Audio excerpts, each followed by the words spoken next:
The day the galaxy turned its back. The war had ended 3 centuries ago, but the scars still burned across the galaxy. Humanity had fought alongside the Galactic Coalition against the Devourers, a hive-mind species that consumed entire star systems. For 40 years, human fleets had bled in the void, their soldiers dying on frozen moons and scorched worlds. They had given everything, their resources, their people, their future.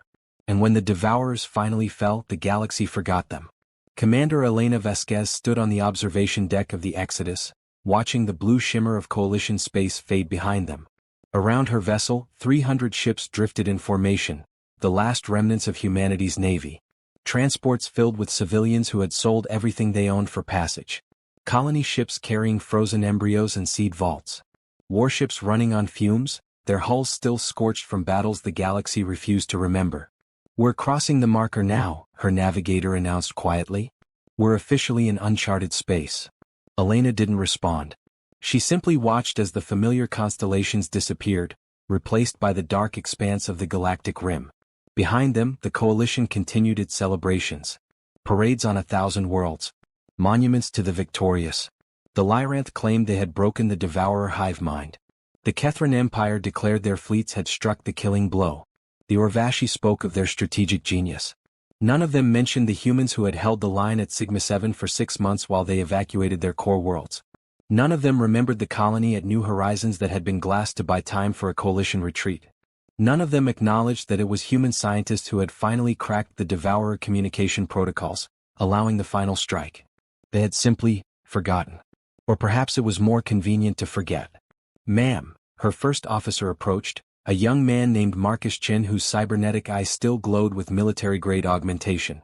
"We're getting reports from the civilian transports. Food supplies are lower than expected. Several ships are reporting critical medical shortages. How long can we last? 6 months if we ration carefully. Maybe 8 if we're lucky." Elena felt the weight of 3 million lives pressing down on her shoulders. 3 million souls who had trusted her to lead them to something better. 3 million people who had abandoned their homeworlds because staying in Coalition space meant watching their children grow up as second-class citizens, their contributions erased, their sacrifices mocked. "The long-range probes found something," Marcus continued, pulling up a holographic display. 2 systems roughly 40 light-years into the dark zone. Both with habitable planets. The first is a Class M world, standard oxygen-nitrogen atmosphere, but it's in a binary star system. Harsh climate. The second is smaller, Class K but stable. Single sun, 3 moons. Any signs of sentient life? None on either. But ma'am? He hesitated. They're in what the Coalition calls the Forgotten Rim. There's a reason nobody colonizes out here. Space is denser with debris fields, gravitational anomalies are common, and there are rumors. Rumors? Old survey teams that disappeared. Entire exploration fleets that went silent. The Coalition officially declared this region too dangerous for colonization decades ago. Elena studied the maps, her tactical mind already working through scenarios. The Forgotten Rim. How fitting. "That's exactly why we're going," she said finally. "If the galaxy forgot us, we'll forge something they can't ignore. Set course for the second system." "And Marcus?" "Ma'am? Tell the fleet captains we're going dark. Full communication silence from here on out. If any Coalition vessels somehow find us, I want them to think we just vanished into the void." "You really think they'll come looking?" Elena's smile was cold. "No. That's the problem." As the fleet adjusted course, diving deeper into the uncharted darkness, Elena returned to her quarters. The walls were covered with photographs, faces of the dead. Her brother, killed at the Battle of Tharn's Gate. Her daughter, lost when the medical station at Kepler 442 was overrun. Her husband, who had held a breach in the Valiant's hull with his bare hands until the emergency seal could deploy, saving 800 crew members before being sucked into space. The galaxy had forgotten them all. She pulled out a worn notebook, its pages filled with handwritten notes. Names, dates, battles, everything the Coalition wanted to erase. She had spent 3 years compiling it, a complete record of humanity's contribution to the war. A record she would ensure survived no matter what. 300 years, she whispered to the photographs. "Give us 300 years and we'll remind them what they forgot. We'll build something in the shadows that will make the galaxy tremble." Outside her window, the stars were different now. Strange constellations and unfamiliar patterns. They were truly alone, cut off from everything they had known. But as the fleet plunged deeper into the Forgotten Rim, Elena felt something she hadn't experienced in years. Oh, the galaxy had turned its back on humanity. So humanity would forge an empire in the darkness, and when they returned, the Coalition would finally remember what they had lost. The Exodus and her sister ships vanished into the void, swallowed by the cosmic shadows of the galactic rim. Behind them, the Coalition celebrated. Ahead of them, destiny waited in the darkness. And humanity had always thrived in the dark. Forged in shadow and steel. The first year nearly broke them. The world they named Obsidian was beautiful in a harsh, unforgiving way. Black volcanic rock stretched across continents, broken by vast oceans that glittered like mercury under the white sun. The atmosphere was breathable but thin at sea level, forcing the colonists to establish their first settlements in the mountain valleys where the air was denser. 60,000 people died in those first 12 months. Starvation. Equipment failures. A plague that swept through the southern colonies before Dr. Sarah Okonkwo developed a vaccine using native plant compounds. Each death was a name, a face, a story that would be carved into the memorial wall in what would become humanity's forge, the capital city they built into the side of Mount Defiance. But humans were stubborn creatures. Captain Wei Zhang stood in the command center carved deep beneath the mountain, surrounded by holographic displays showing the colony's progress. 5 years had passed since the Exodus had touched down. 5 years of blood, sweat, and desperation. The asteroid mining operation is finally profitable, reported Junior Administrator Priya Sharma, pulling up production figures. We've extracted enough rare metals to complete the orbital shipyard. The first new vessels can begin construction within 3 months. Wei studied the numbers with satisfaction. The asteroid belt in this system was rich beyond anything they had dared hope. Dense with platinum, iridium, and elements that were worth fortunes in Coalition space. But out here in the Forgotten Rim they weren't currency. They were survival. What about the agricultural domes? Exceeded quota by 17%. The genetic modifications Dr. Okonkwo's team developed are working. The crops grow faster, hardier. We're actually building surplus now. Good. We'll need it for the new arrivals. Priya's expression darkened. The refugees from Kilo Station? Wei nodded grimly. 3 months ago they had detected a distress signal. A human freighter that had been attacked by pirates in Coalition space. The crew had fled, following rumors of a human settlement beyond the rim. They brought stories that made Wei's blood boil. After humanity's exodus, the remaining human worlds in Coalition space had been systematically stripped of their rights. Human businesses were seized under emergency economic measures that never expired. Human representatives were removed from the Galactic Council. Children born to human parents were classified as second-tier citizens and barred from higher education and military service. The galaxy hadn't just forgotten humanity. It had decided humans were better off forgotten. How many made it? 12,000. Most are scientists, engineers, former military. They heard whispers about what we're building out here. Priya leaned forward. Wei, they're calling it the Shadow Empire. Apparently, there are rumors spreading through the underground networks. People saying humanity didn't die, we just went dark. Wei allowed himself a small smile. Let them talk. How's the defense grid? Operational. We have 72 orbital platforms armed with railguns and missile batteries. The stealth satellite network covers the entire system. Nothing gets in or out without us knowing. And the shipyard? Priya's eyes gleamed. You need to see it yourself. The orbital shipyard hung in space like a massive spider, its arms extending across kilometers of void. Wei floated in zero gravity, watching through the observation window as the first new warship took shape. It was beautiful and terrifying. The Phantom-class destroyer bore no resemblance to the old Coalition designs. Its hull was midnight black, coated with stealth materials developed by human engineers working without limits or oversight. Its weapons were innovations born from desperation. Mass drivers that could punch through shields, plasma cannons that burned hotter than any Coalition weapon, and something new: quantum torpedoes that phased through conventional defenses. She's 50% larger than the old Coalition destroyers, explained Chief Engineer Marcus Chin, promoted from his position on the Exodus. His cybernetic eye glowed as he interfaced with the ship's systems. Faster too. We stripped out all the safety redundancies the Coalition required and rebuilt from the ground up. She can do things that would make their admirals weep. How many can we build? At current production rates? 2 per month. But Wei. Marcus pulled up a secondary hologram. The civilian engineers have been developing something else. A new drive system. It uses the gravitational anomalies in this region, the same ones that make the Forgotten Rim so dangerous. If we can harness them, our ships could cross distances that take coalition vessels weeks in a matter of days. Wei stared at the specifications. It was brilliant, reckless, desperate. Everything humanity had become. How long until it's operational? Theoretical testing in 6 months. Practical application in a year, maybe 2. Make it priority 1. 30 years passed. The single colony on Obsidian became 12. The 12 became 40, spreading across 3 star systems in the Forgotten Rim. The population swelled to 50 million as more refugees found their way to the Shadow Empire. Humans fleeing persecution, scientists seeking freedom, soldiers who refused to be forgotten. Commander Elena Vasquez, now Admiral Vasquez and chair of the Human Council, stood in the Grand Assembly Hall carved from living obsidian. Before her, holographic representatives from every colony world waited for her address. She was 83 years old now, kept alive by the same medical technology that had extended human lifespans by decades. Her hair was silver, her face lined with years, but her eyes still burned with the fire that had led 3 million souls into the darkness.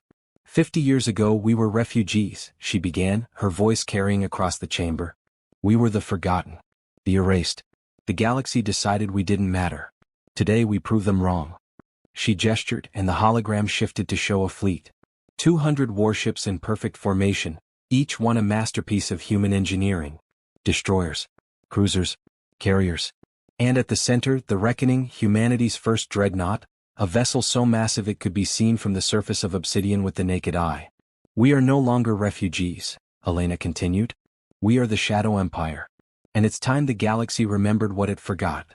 In the darkness of the Forgotten Rim, humanity had forged something the Coalition could never have imagined. An empire built on memory, fueled by vengeance, and sharpened by 50 years of isolation. The galaxy was about to receive a reminder. And humanity never forgot a slight. When shadows returned to light, the Coalition intelligence vessel Seeker's Promise drifted through the outer edges of charted space, its sensors scanning the boundary between the known galaxy and the Forgotten Rim. Commander Thelzar, a four-armed Kethran with emerald scales, studied the readings with growing unease. Another one, his sensor officer reported. That makes 17 pirate vessels in the last 6 months. All vanished near the boundary. Pirates disappear all the time, Thelzar muttered, but his words lacked conviction. Jump drives fail. They attack the wrong target. It happens. Not like this, sir. These weren't small-time raiders. The Crimson Fang had 40 ships. The Blood Merchants operated out of fortified stations.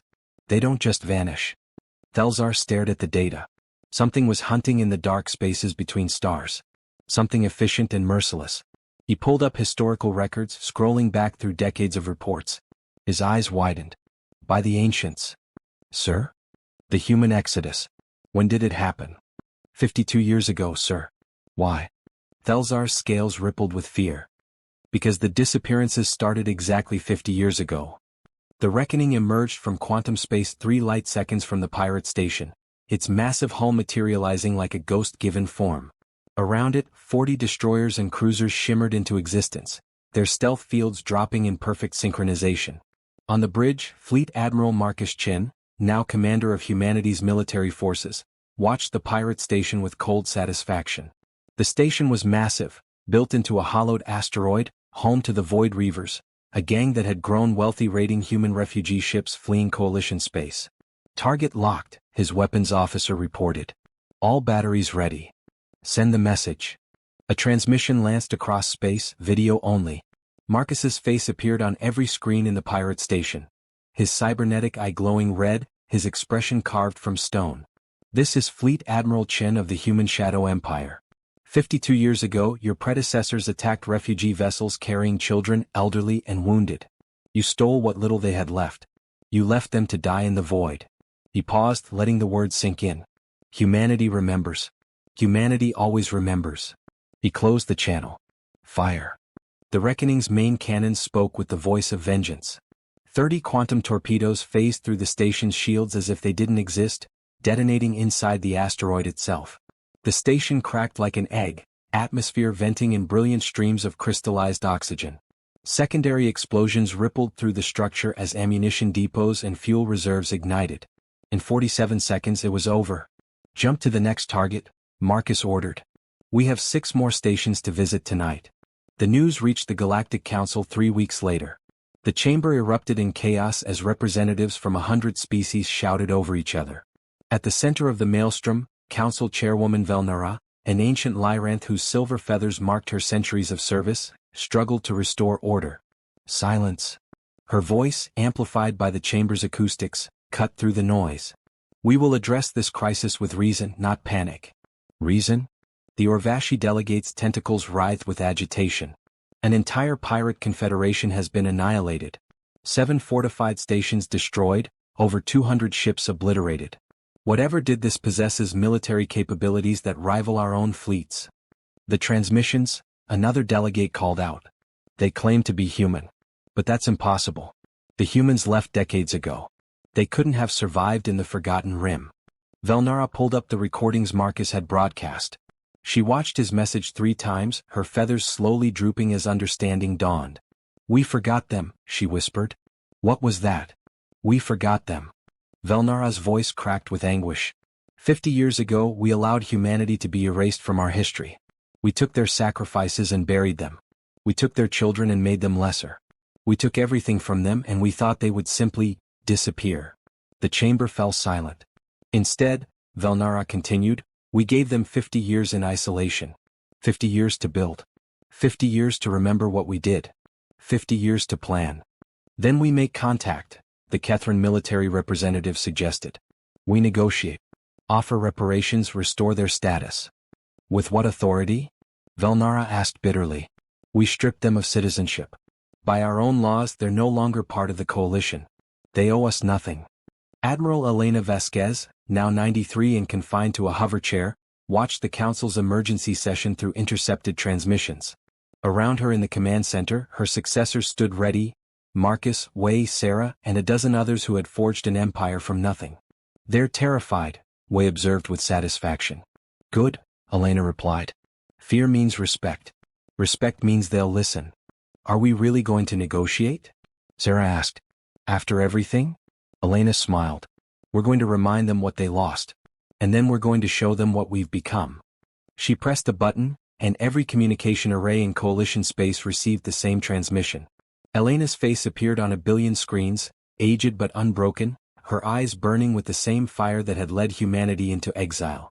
Galactic Coalition. This is Admiral Elena Vasquez of the Human Shadow Empire. 52 years ago you forgot us. You erased our contributions. You turned our children into second-class citizens. You thought we would fade into history. She leaned forward. But humanity doesn't fade. We endure. We adapt. We remember. In the darkness you abandoned us to, we built an empire.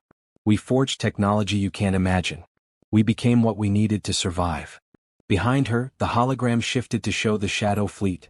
500 warships in perfect formation, each one a testament to human resilience. We are not asking for our place at your table. We are not begging for recognition. We are informing you that humanity has returned. Our borders are established. Our sovereignty is absolute. Any vessel entering our space without permission will be treated as hostile.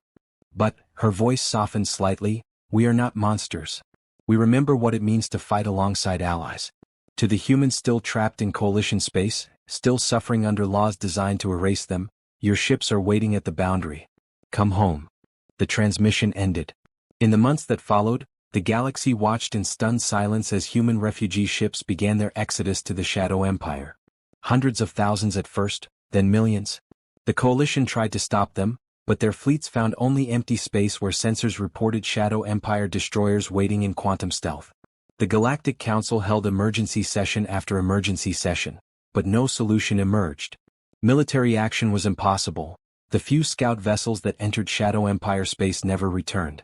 Trade sanctions were meaningless against an empire that had spent 50 years becoming self-sufficient. In the end, they did what they should have done 50 years earlier. They sent an ambassador. Admiral Vasquez met the Lyranth diplomat in a conference room aboard the Reckoning, her hoverchair positioned at the head of a table carved from obsidian's volcanic rock. Ambassador Velnara, Elena greeted her. I believe we've met before. At the victory celebration. 50 years ago. Velnara's feathers drooped with shame. I remember. I was there when the council voted to reduce human status. I didn't vote against it. I thought I was being pragmatic. keeping the peace. And now I see what my cowardice cost. Velnara met Elena's eyes. I cannot undo the past, Admiral. But I can ask, what does humanity want? Elena was quiet for a long moment, looking out at the stars visible through the viewport. The same stars she had watched 50 years ago when humanity vanished into the dark. Acknowledgement, she finally said. Every history book, every memorial, every record, humanity's contribution to the war will be restored. Fully. Completely. No sanitized versions. No political edits. Done. Full sovereignty over our territory. No coalition interference, no advisory councils, no joint governance. Done. And finally, Elena's smile was sharp. A seat at the Galactic Council. Not as supplicants. Not as junior members. As equals. Velnara hesitated only a moment. Done. They signed the treaty 3 months later. The Commonwealth of Humanity joined the Galactic Coalition as a sovereign power, its territory vast, its military feared, its people finally remembered. Admiral Elena Vasquez died 2 years after, surrounded by the children and grandchildren born in the Shadow Empire.